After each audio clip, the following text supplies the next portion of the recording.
She turned, heels clicking against the hardwood, and said it with the clarity of a death sentence. My lover is picking me up tonight. I will make love to him, and then I will come back and make love to you. She said it like she was telling me what's for dinner. No remorse. No shame. Just a little upturned smile, like she was doing me a favor. I didn't move. Couldn't speak. I just watched her walk out the door. She didn't say goodbye. And in that moment, something in me died. 3 hours passed. 3 hours where the walls closed in. 3 hours of silence loud enough to drown a man. I stared at the untouched dinner on the table. She didn't even bother pretending she might eat at home. I don't know what snapped. Maybe it was instinct. Maybe it was something darker. But at 10:36 p.m., I grabbed my keys, walked out, and drove. I didn't know where I was going until I got there. A boutique hotel. One of those overpriced places where the air smells like cucumber water and infidelity. I parked across the street, engine off, hands trembling. I didn't even know why I came. Closure? Evidence? Maybe just to prove to myself that I wasn't crazy. And then I saw it. His car. A sleek, black Mercedes parked under the soft glow of the front lights. The same one I saw in her phone's GPS history weeks ago. Client meeting, she said. There was movement near the lobby doors. I stepped out of my car. She stumbled out first. Hair wild. Lipstick smeared. One heel broken, clutched in her hand. She looked like a hurricane in human form, smiling, laughing. But it wasn't with him. It wasn't with anyone. She was alone. Then came the sirens. 2 squad cars screeched into the hotel driveway. Flashing red and blue turned the night surreal. An ambulance followed. She froze. The color drained from her face. I watched from behind the tree line, heart hammering in my chest. And then they brought him out. On a stretcher. Covered in a white sheet. I didn't have to see his face. I already knew. One of the officers held her back as she screamed his name, once, twice. And then she fell to her knees, mascara streaking down like ash from a burned-down home. It took me a moment to realize I was crying too. Not for him. Not for her. For the version of me that used to believe in something sacred. Something real. That version died tonight, same time her lover did. Right on schedule. Karma doesn't knock. It crashes through the front door. And I was there to see it all. The police didn't notice me standing across the street. Just another silent figure in the shadows, watching the final scene of someone else's tragedy. That's how I felt, too, like a guest at my own life's funeral. Watching it lowered into the dirt, handfuls of betrayal thrown in after it. She didn't come home that night. Couldn't. I sat in the dark, no TV, no lights, just the ticking of the kitchen clock mocking me. Every second a reminder, she picked him. And now? She had to bury him. The irony would have been poetic if it didn't leave a bitter taste in my mouth. The door creaked open the next morning. Sunlight spilled in like it had the right. She stepped inside like a ghost. Pale, broken, barefoot. Her mascara still carved lines down her face, dried tears like war paint on a fallen queen. She looked at me, really looked, for the first time in months. Like I was something more than furniture. He's gone. That's all she said. Like I didn't already know. Like I didn't see his lifeless body rolled into the ambulance. I didn't speak. Just stared. Waiting. She sat on the couch, her knees pulled to her chest. Her red dress was wrinkled and stained. Not from blood. No, something worse. Regret. Realization.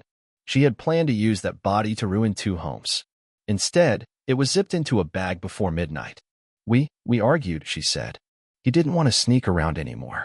Said he wanted me to leave you. I said I needed time. I almost laughed. She'd had plenty of time. He got angry. Pushed me. I slapped him. He stormed out of the room to cool off.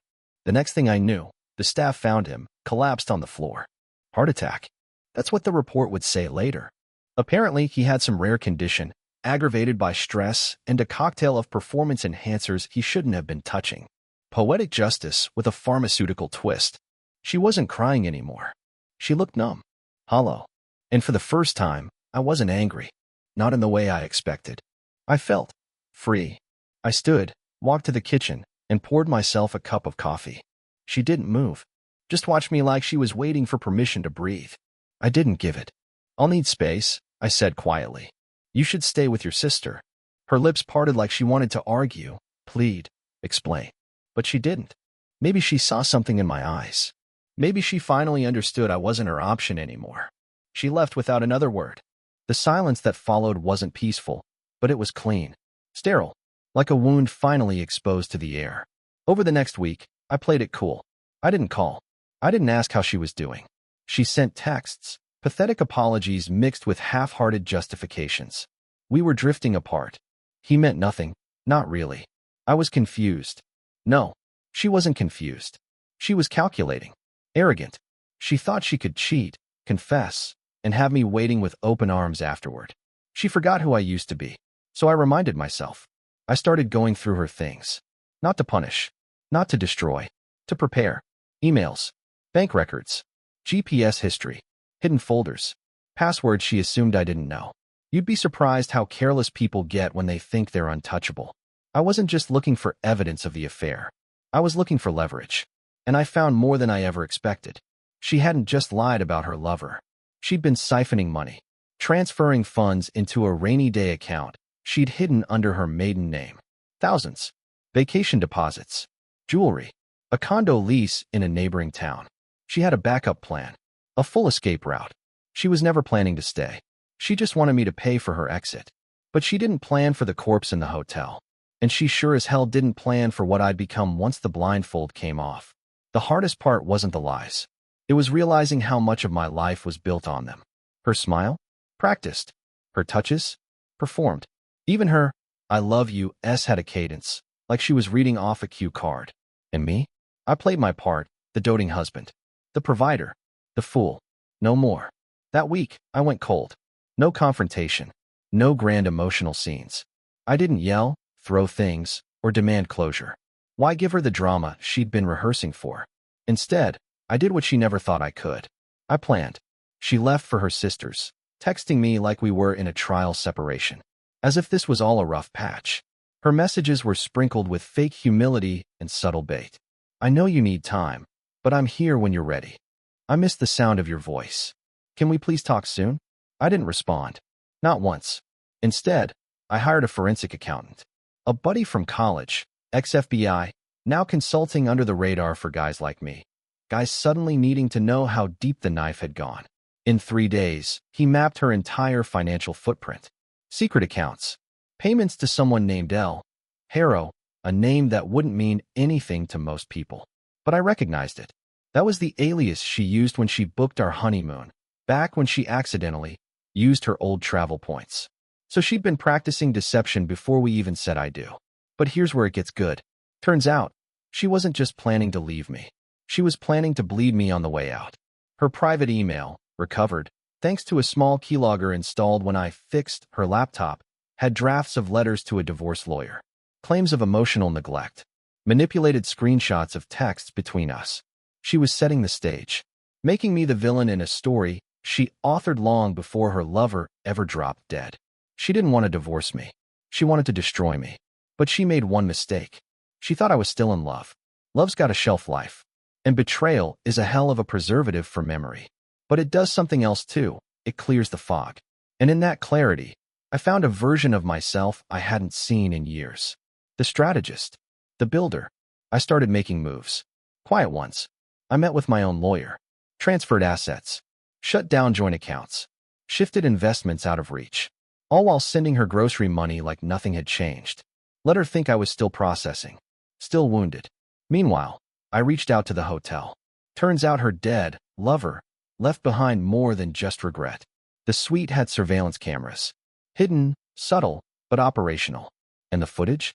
Well, let's just say the audio alone would obliterate her case in any courtroom. Screaming. Slapping. Shoving. Not from him. From her. She escalated. He retreated. He didn't die from heartbreak or adrenaline. He died trying to get away. And the best part? She didn't know any of this. Because as far as she could tell, I was still just licking my wounds. A week later, she came by to talk. She wore that same perfume. Wore black, like she was still in mourning. But her heels were fresh, and her hair was done. Mourning? No. She was rebranding. You look good, she said softly. I didn't answer. Just let her sit. I've been thinking, maybe we should try counseling. Start over. I stared at her. I found the burner phone. Her breath caught. And the draft emails. Color drained from her face. And I spoke to the hotel. Now she looked scared. Really scared. I leaned forward, slow and steady. Here's how this is going to go. You're going to agree to an uncontested divorce. No alimony. No settlement. You walk away with what's in your purse. And if I don't, she whispered, then I'll let the footage speak for itself. You think your reputation can survive that? Think again. She didn't respond. Just sat there speechless for once. I stood, handed her the papers I'd already had drawn up. Sign or burn. Her hands shook. But she signed. After she signed the papers, she didn't say a word. Just stood there for a second, pen still in her hand like it might somehow undo everything. Like a signature could erase a corpse, a betrayal, and the man she turned into collateral damage. But she knew. It was over. She walked out with nothing but her purse. The silence she left behind was different this time. It wasn't empty. It was mine. I spent that night walking the halls of my house like a stranger in a museum of the past. Everywhere I looked, her fingerprints were there. Not the literal kind. I'd already wiped those, but the emotional ones. The ones carved deep into the furniture, the walls, the corners of every room where we once laughed, fought, loved. And then I found it. The box. Tucked at the back of our bedroom closet, behind old coats and a stack of Christmas decorations we never bothered putting up last year. It was navy blue. No label. Just a plain, beat-up shoebox sealed with masking tape. I almost didn't open it. But I did. Inside were letters. Dozens of them. Handwritten. Some folded, some torn, all addressed to me. Some were dated from our first year of marriage. Others had no date at all. They weren't love letters. They were unsent confessions. Pages of doubt, fear, guilt, like she'd written them in secret, trying to process what she was becoming before she became it. One stuck out. No envelope. Just a single sheet. Sometimes I look at you and feel so ashamed I can't breathe. You're good. Steady. Real. And I'm something else entirely. I thought I'd grow into what you needed. But instead, I just started pretending. I don't know when the pretending stopped feeling wrong. I sat down on the floor and read every last word. Then I lit a match. They burned quickly. Quietly. Just like us. That should have been the end of it. But then came the email. 2 weeks later. No subject line. No greeting. You were right. About all of it. But I need to see her. Just once. Please. Her. That's what cracked the ice I'd buried myself in. Our daughter. Emma. 6 years old. Big brown eyes. My smile. Her mother's defiance. The one thing in our life that wasn't fake. She'd been staying with my sister during everything. Kept out of the fallout, out of the questions. But now? Now her mother wanted back in. I sat at the kitchen table for hours, staring at that email. Every instinct in me screamed no. Not after what she did. Not after what she planned to do. But I wasn't just a man anymore. I was a father. So I said yes. But with conditions. Supervised. Controlled. Cold. She didn't get to be the fun mom anymore. No spontaneous visits, no overnights, no candy-bribed apologies. If she wanted back in Emma's life, she'd have to earn it. And I wasn't doing it for her. I was doing it for the little girl who still asked where mommy went at bedtime. She came by the next weekend. Wore jeans and a plain sweater. No perfume. No lipstick. No mask. Emma ran to her like a cannonball, all arms and laughter. And for a second, I hated how real it looked. But I knew better now. I watched from the patio while they played in the yard. She pushed Emma on the swing, and I saw something in her face that wasn't there before. Grief. Not for her lover. Not even for me. For herself. For who she could have been if she hadn't tried to cheat her way into something real. She glanced back once. Just once. Met my eyes. And I saw it. The look of a woman who lost everything she thought she could keep while chasing something that was never hers. There's a moment after the storm when the world feels too still. Like it's daring you to move. Daring you to step back out into the open. And if you're not careful, you mistake that stillness for peace. But peace? Peace ain't real. Not when your life's been rewritten without your permission. I spent the next month rebuilding, not the house. Not the bank accounts. Me. I'd spent years working to give her the kind of life she thought she wanted. Late nights, long hours, anniversaries spent in empty chairs at half-finished dinners. I was the guy who brought home flowers and receipts. She brought back perfume that didn't belong to me. So I did something she never thought I would. I quit my job. Sold the house. Packed up what mattered into the back of my truck and drove 2 states over to a quiet lake town where nobody knew my name. I bought a small place on the edge of the water, 2 bedrooms, no HOA, and neighbors who didn't ask questions. I started working with my hands again. Carpentry. The kind of honest labor that leaves your body sore and your mind clear. I hadn't built anything real in years. Turns out what doesn't lie, doesn't pretend, You give it time, effort, and respect, it becomes something solid. Unlike her. The funny thing about distance? It shows you just how close you were to losing yourself. In that quiet cabin, I found the version of me she tried to bury under guilt and compromise. The man who didn't need to apologize for being steady, who didn't have to prove he was enough.